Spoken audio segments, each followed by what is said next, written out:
Hello mga mamshi, another day, another video. Today is umpisahan natin sa pagluluto ng breakfast ni AG Boy. Ayan, pancake lang tayo today.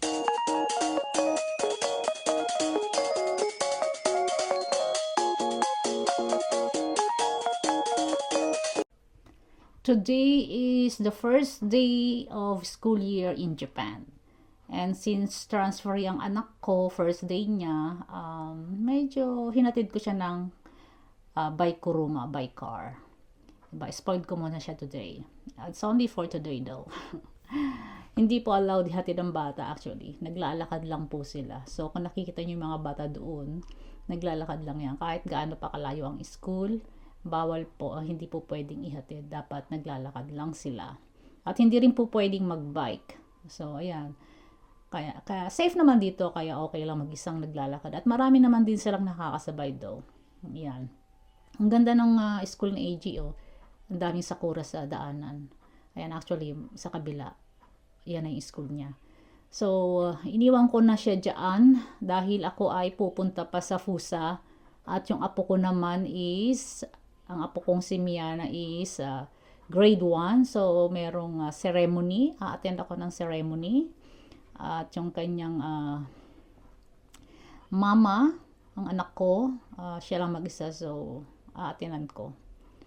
At yan na nga ang apo kong maganda. Grade 1 na siya today. Ayan po, start na ng opening ceremony. Naglalakad sila.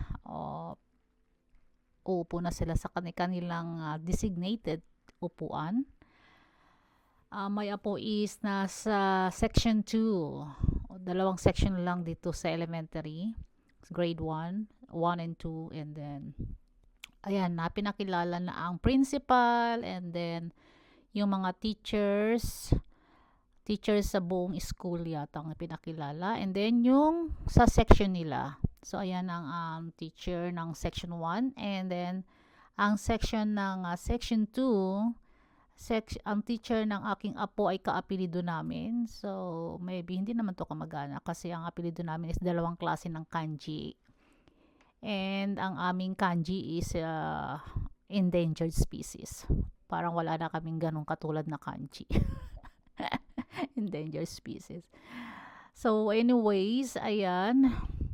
After magsalita ng principals at ng pagpapakilala sa mga teachers, kung mga member ng schools, pati yung mga teachers ng representative teachers ng mga hoikwen nandyan din. After nila, eto na nga ang grade 2. Kaya double purpose din ang punta ko dito dahil yung isa kong apo na si Manami, grade 2, sila naman ang magwe-welcome sa mga grade 1. So, ayun nasa left, yung aking apo.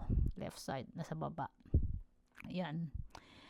So, nagkakumanta sila at kung ano-ano pang mga ginawa nila, siguro mga 3 kanta o 2, and then some performance as well. And then after nga niyaan, pagkatapos is pictorial na. Photo shoot ng mga mamshi, all parents together with the kids. So section 1 first and then section 2. All parents of section 1 and all the kids. So just like that, and then yan na, section 2 na yan. Siyempre hindi ko na sinabi yung section 1 dahil wala naman doon ang aking apo. Yung ako tumatakbo, naka-dress na blue. Apo kong si Miana. Sa gitna pa siya. Chifa. And then ayan na nga ang picture. Ang ganda-ganda nila. Ang cute-cute nila. So ayan, 'di ba? Tama nga talaga, sumasama ako yung photographer and videographer. Pagkatapos nga, nagpunta na sa classroom. Kanilang designated classroom. At ang nagsetsumi, ano ba setsumi? Nagpaliwanag ng teacher ko ano mang gagawin, ganyan. So, saglit lang naman, pero gutom na kami. At pagkatapos nga, ayan, na lumabas, picture-picture dyan sa sakura tree. At dahil nga nandito na rin lang naman ako, nagpa-nail na ako sa anak ko.